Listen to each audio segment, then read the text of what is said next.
कहता है आसमां में सुराख नहीं हो सकता, एक पत्थर तो तबीयत से उछालो यारो। ये बातें चरितार्थ हुई हैं झारखंड में। सरकार को बैकफुट पर आना पड़ा।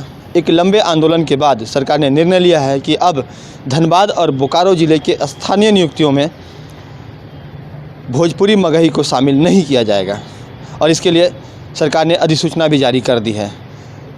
यूथ को एकत्रित करने के लिए जिस तरह से जयराम महतो और उसके यूथ विंग ने पूरे झारखंड में एक जोरदार आंदोलन चलाया, उसका परिणाम कहीं ना कहीं देखने को मिला है। सीधे हमारे साथ जुड़ रहे हैं जयराम, उनसे बात करते हैं। जयराम, सबसे पहले लड़ाई की सीढ़ी को आगे तक ले जाने के लिए और सरकार को बैकफुट पर लाने के लिए आपको बधाई। अब बताइए कि यह जो पूरी प्रक्रिया, यह जो आंदोलन रही, किस तरह की रही और इस आंदोलन में इस सफलता के बाद अब आगे आप लोगों की क्या प्लानिंग है? सबसे पहले सर बाइस्कोप का भी हम धन्यवाद देना चाहेंगे, क्योंकि जब हमने इस आंदोलन को मूवमेंट को स्टार्ट किया था, मीडिया हमें तुल नहीं दे रही थी, लेकिन बाइस्कोप ने प्रखरता के साथ हमारी बातों को रखा, तो कहीं ना कहीं आपका योगदान रहा है। हम तमाम मीडिया जगत का धन्यवाद देना चाहेंगे। आगे की पहले बात तो इस आंदोलन के बाद थोड़ा सा हमारे जो मनोबल है वो बढ़ा है, क्योंकि आज 21 वर्षों बाद झारखंड की जो स्थिति थी उसके लिए जो हमने आंदोलन मूवमेंट चलाया था, तो आज बिल्कुल बहुत एक साहस, एक शक्ति मिल रही है कि आज हमने इस मूवमेंट को बहुत ही छोटी सी टीम के माध्यम से 50-100 की संख्या के माध्यम से स्टार्ट किया था, लेकिन जैसे जैसे हम लोग आगे बढ़ते गए, हज़ार नहीं, लाख नहीं, लगभग करोड़ों लोग हमारी विचारधाराओं से जुड़ते गए। तो इसका मतलब सीधा संदेश है कि करोड़ों लोग आज झारखंड बनने के बाद भी प्रताड़ित थे, शोषित हैं। इसलिए इस मूवमेंट में उन्होंने रोल निभाया, कोई डायरेक्ट, किसी ने इनडायरेक्ट। तो सभी वर्ग, सभी कौम, सभी समाज के लोगों का, झारखंडी जो हैं, जो खतियानधारी झारखंडी है, खतियानधारी नहीं, हम तो आपको कहना चाहेंगे, मेरे मोबाइल में आप दिखा भी देंगे, बहुत सारे ऐसे मित्र हैं जो बिहार यूपी से संबंध रखते हैं। मैंने नंबर भी सेव किया है, बिहारी बाबू 1-2 करके, उन्होंने भी सपोर्ट किया कि नहीं, बिल्कुल आपकी लड़ाई हक अधिकार की लड़ाई है, वाजिब लड़ाई है। क्योंकि झारखंड का निर्माण जो हुआ था, हमें भी पता है कि झारखंड के लोग हमारी जो कल्चर है उसे टेली नहीं करते हैं, तो इसीलिए उन्होंने बिहार से अथवा बंगाल की कुछ क्षेत्रों से, उड़ीसा के क्षेत्रों से अलग झारखंड इसीलिए मांगा था, जिसमें आदिवासी बहुल क्षेत्र होगा, जिसमें एक विशिष्ट संस्कृति होगी, विशिष्ट कुछ भाषाएं होंगी, रहन सहन होगा, तो उसी के आधार पर झारखंड बना ही। और आज भी झारखंड जो अकेले 40% खनिज देता है, आज वो एक तरक्कीशील नहीं बल्कि एक गरीब राज्य बन के रहा है। तो इसमें कहीं ना कहीं जरूर वे लोग दोषी हैं जो झारखंड को चारागाह समझते हैं। तो इसलिए आपकी लड़ाई वाजिब है। सभी तरफ से हमारा सपोर्ट मिला। किसान आंदोलन के भी 2-4 नेताओं ने डायरेक्टली मैसेज किया, फ़ोन किया, उन्होंने भी समर्थन जताया कि आंदोलन अच्छा है, आप लोग लगे रहिए, आप हक और अधिकार की बात कर रहे हैं। तो आगे की जो हमारी रणनीति होगी, हम आपको बार बार अपने हर वीडियो में अपना स्टैंड हमने क्लियर किया है कि भाषा को एक हम लोग खोज माने हैं, कि भाषा एक हमें मौका मिला था अपने आंदोलन सोए झारखंड को जगाने का। हमारी लड़ाई होगी खतियान आधारित नियोजन नीति, स्थानीय नीति, उद्योग नीति। एक चीज़ और कही जा रही है, कुछ लोगों का भी कहना है कि आप लोग 1932 आधारित खतियान की मांग कर रहे हैं, तो ये 1932 आधारित खतियान क्यों मांग रहे हैं, 1832 क्यों नहीं मांग रहे हैं? और अगर 1832 नहीं मांग रहे हैं तो फिर उस वक्त से मांगिए जो कि झारखंड का जब निर्माण हुआ था। ये इसके पीछे क्या तर्क है आप लोगों का? देखिए, 1932 की बात इसलिए करते हैं ना, क्योंकि बिहार का जो डोमिसाइल क्लियर किया गया वो 1932 के आधार पे ही किया गया है। दूसरी बात है कि बहुत सारे लोग कहते हैं कि जब 2000 में झारखंड अलग हुआ तो उसको कटअप क्यों ना माना जाए। अगर 2000 को कटअप माना जाएगा ना सर, तो इसमें क्या होगा कि झारखंड के जो मूल लोग हैं उनके साथ बेईमानी हो जाएगी। क्योंकि देखिए, छत्तीसगढ़ और आपका उत्तराखंड दोनों उसी टाइम बना था, लेकिन छत्तीसगढ़ और उत्तराखंड में प्रवासी लोगों का उतना दबदबा नहीं था, वहाँ कोई बाहरी लोग आके उतना घुसपैठ नहीं किए थे। चूँकि झारखंड एक इंडस्ट्रियल क्षेत्र था, विशेषकर धनबाद, बोकारो, जमशेदपुर, रांची, ये इंडस्ट्रियल क्षेत्र था। यहाँ बाहरी लोग रोजगार के उद्देश्य से आए और यहाँ रोजगार करने लगे, रह गए, तो निसंदेह बहुत बड़ी आबादी आई है। अगर उसको 2000 को कटअप करते हैं तो एक बहुत बड़ी आबादी को झारखंडी गिनना होगा, और इससे क्या होगा, जो झारखंडी लोग हैं उनकी जो पहचान है, उनकी जो अधिकार है वो छीना जाएगा। और रही बात जो बड़ी आबादी यहाँ आके बसी है, ऐसा नहीं कि वो यहीं की है, इसके अलावे अन्य प्रदेशों में उनकी आइडेंटिटी है, अन्य प्रदेशों में उनके खेत खलिहान है, उनके रोजमर्रा की जिंदगी वहाँ भी चलती है।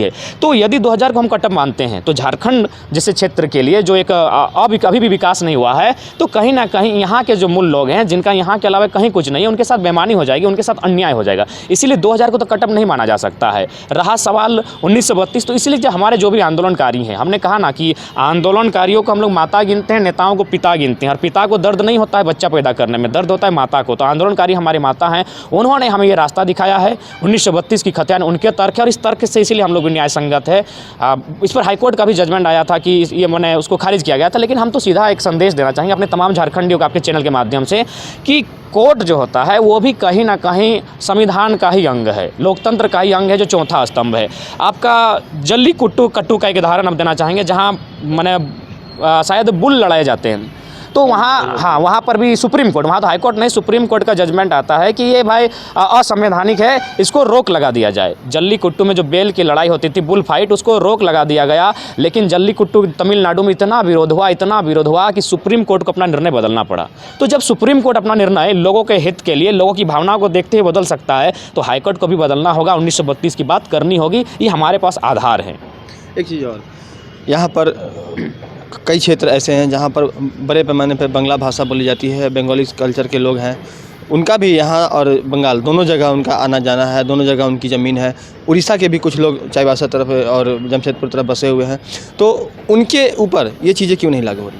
देखिए, हम तो बार बार कह रहे हैं कि झारखंड में जो लोकेलिटी, स्थानीयता को अगर परिभाषित करना है भाषा के आधार पर, तो सिर्फ 9 ही लैंग्वेज मान्य होंगे।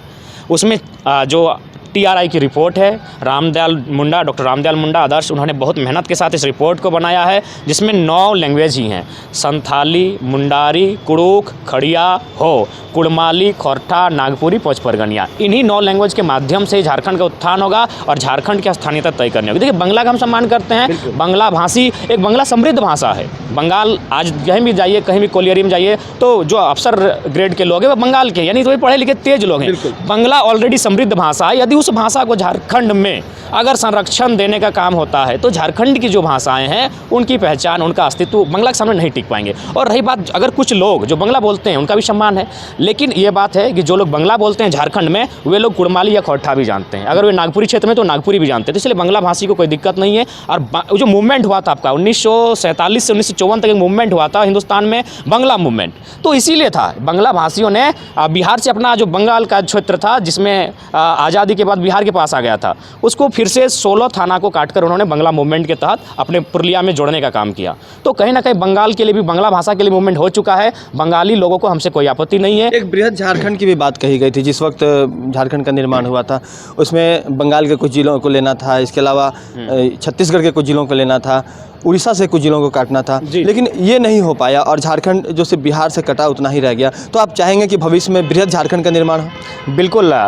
और मुझे इसके लिए उड़ीसा के क्योंझर से भी निमंत्रण आया है, बंगाल के बांकुड़ा से भी निमंत्रण आया है कि आप आइए, आपकी टीम आए, जो भी आए, आपका स्वागत करते हैं। और अब बृहद झारखंड की बात कहनी चाहिए, क्योंकि कहीं ना कहीं हमारा भी योगदान था झारखंड बनाने में। झारखंडियों को तो मिल गया झारखंड, वे तो खुश हैं, लेकिन जो लोग पुरुलिया क्षेत्र में थे, जो लोग क्योंझर, मयूरभंज, सरगुजा, उन क्षेत्रों में थे, कहीं ना कहीं उनको मायूसी लगी, क्योंकि बृहद झारखंड का हिस्सा वे लोग भी थे। शायद 26 या 27 जिले थे, जिनमें 18 जिले बिहार से, आपके बांकुड़ा, मेदिनीपुर और पुरुलिया बंगाल से, क्योंझर, मयूरभंज आपका उड़ीसा से, सरगुजा और रायगढ़ छत्तीसगढ़, जो कभी उस समय मध्य प्रदेश था। तो बृहद झारखंड वास्तव में 4 राज्यों को काटकर ही मांगा गया था, सिर्फ बिहार से नहीं मांगा गया था। और बृहद झारखंड इसलिए मांगा गया था कि छोटा नागपुर का पठार और संथाल परगना, तो छोटा नागपुर का जो पठार है वो कहीं ना कहीं बृहद था, जहाँ तक था वहाँ तक, और जो संस्कृति उसकी जहाँ तक फैली थी वहाँ तक। रामदयाल मुंडा ने भी कहा था कि जहाँ जहाँ तक मांदर की थाप जाती है वहाँ तक झारखंड है। तो एक संस्कृति के आधार पर ही बृहद झारखंड मांगा गया था, और वो कोई अन्याय नहीं था, वो कहीं ना कहीं सभी लोगों का समर्थन था। तो आज जो लोग बृहद झारखंड का हिस्सा नहीं बन पाए, उन्हें तो मायूसी है। तो इसलिए भविष्य में बृहद झारखंड की मांग जरूर गूंजेगी, ये हम आश्वस्त करना चाहेंगे। बिल्कुल। इसके अलावा हेमंत सरकार ने जो आप लोगों की कुछ मांगों का अभी माना है, आगे उनसे क्या कुछ डिमांड करेंगे? आगे उनसे सीधा कहेंगे हम स्वीकार, देखिए हम अपना स्टेटमेंट बिल्कुल क्लियर करना चाहेंगे कि 2019 का लोकसभा चुनाव हो या 2019 का विधानसभा चुनाव हो, मैंने स्वयं झारखंड मुक्ति मोर्चा के लिए प्रचार किया है, यह कहते हुए किया है कि ये माटी की पार्टी है, ये जल जमीन जंगल की पार्टी है, इसको जिताएंगे तो जो मेरे झारखंडी भावनाएँ हैं, जो झारखंडी पहचान है, वो बरकरार रहेगी और झारखंडियों के हित में काम होगी। लेकिन देखें कि मैंने सरकार बनने के बाद सरकार की जो नीतियां रहीं, कहीं ना कहीं ये सत्ता का मजा लेने लगे, सत्ता की चाशनी चाटने में मस्त रहे। उदाहरण के लिए देखिए, इन्होंने क्रिकेट का मैच किया था, 70 लाख रुपया खर्चा, कितना घृणित, कितना अश्लील कार्य हो रहा है। क्रिकेट के मैच में ये लोग 70 लाख रुपया खर्चा करते हैं। आज मंत्रियों को कहते हैं, इनके मंत्री कहते हैं कि हम लोग झारखंड पार्टी के लोग हैं, माटी से जुड़े हैं, और 50 लाख का फॉर्च्यूनर गिफ्ट होता है। एक मंत्री को 6-6 करोड़ का आवास गिफ्ट किया जाता है। तो कहीं ना कहीं प्रश्न सीधा खड़ा होता है हेमंत सरकार की टीम पर, उनकी सरकार पर, कि आप जिन वादों वादों के साथ आए थे उन वादों का पूरा ना करके सत्ता का मजा ले रहे हैं और बिल्कुल बहुत ज़्यादा मजा ले रहे हैं। तो हमारी लड़ाई होगी सरकार के मैनिफेस्टो से, हम तो आज बिल्कुल नीति के साथ लड़ेंगे। 1932 आधारित खतियान लागू हो, इसके लिए किस तरह का आंदोलन भविष्य में करने की तैयारी है आप लोगों की? इसके लिए हम लोग हर तरह से आंदोलन करेंगे। पहले तो जन जागरण करना होगा, लोगों को समझाना होगा। जो लोग कहते हैं कि नहीं कोर्ट का मामला, तो उन्हें भी बताना होगा कि कोर्ट भी संविधान के दायरे में आता है और लोगों की भावनाओं को सम्मान करना ही कोर्ट का काम होता है। तो एक बहुत बड़ी आबादी अगर खतियान आधारित खासकर 1932 की बात करती है तो उनकी भावनाओं का सम्मान करना ही चाहिए, क्योंकि इन फ्यूचर अगर वो विकराल रूप ना धरे, इन फ्यूचर वो हिंसा का रूप ना धरे, तो उसके लिए आपको सामंजस्य बैठाना होगा। और ये कोई गलत नहीं होगा, क्योंकि सभी राज्यों की कहीं ना कहीं खतियान आधारित ही आइडेंटिटी है और उन राज्यों की आइडेंटिटी इसलिए है कि उस राज्य के लोग तरक्की करें। झारखंड बना ही इसलिए था कि झारखंड पिछड़ा क्षेत्र था, यहाँ के लोग नौकरी चाकरी में पिछड़े थे, विधायक मंत्री नहीं बन पाते थे, मैंने विभाग में ऊंचे पदों पर नहीं आ पाते थे, लेकिन आज भी तो स्थिति वही है। विधानसभा घेराव का कार्यक्रम आप लोगों ने स्थगित कर दिया? हाँ, अभी फिलहाल अगली रणनीति, अगली कमेटी हमें जब तक दोनों बोकारो धनबाद की कमेटी बैठेगी नहीं तब तक इस पर कुछ कहना आसान नहीं है इस पर, लेकिन चर्चा करेंगे। बिल्कुल। तो अभी जिस तरह से जयराम महतो ने बताया कि खतियान आधारित 1932 की खतियान नीति को लागू कराने के लिए भविष्य में आंदोलन जारी रहेगी और बृहत झारखंड की मांग जो पहले लोगों ने की थी उस मांग को भी मरने नहीं दिया जाएगा, उसे बचाया जाएगा। और पूरे जो आंदोलन के दौरान इन्हें मीडिया का सपोर्ट मिला और ख़ासकर न्यूज़ बाइस्कोप ने जिस तरह से भाषा आधारित इस आंदोलन को प्रमुखता के साथ प्रसारित किया, उसके लिए भी उन्होंने न्यूज़ बाइस्कोप को धन्यवाद दिया है। तो सरकार जिस तरह से बैकफुट पर आई है, सरकार को आने वाले वक्त में 1932 आधारित खतियान के लिए एक बड़ी और लंबी लड़ाई के लिए भी तैयार रहना होगा, क्योंकि सरकार इस वादे के साथ ही आई थी कि वह 1932 का खतियान लागू करेगी, लेकिन अब तक 2 साल सरकार के पूरे हो चुके हैं और सरकार ने उस वायदे को पूरा करने की दिशा में कोई कदम नहीं उठाया है। तो जाहिर सी बात है कि आने वाले वक्त में यह आंदोलन बृहत स्वरूप में दिखेगा। फिलहाल विधानसभा घेराव का जो कार्यक्रम था वह स्थगित कर दिया गया है। कैमरा पर्सन प्रकाश के साथ राजकुमार जायसवाल, न्यूज़ बाइस्कोप, धनबाद।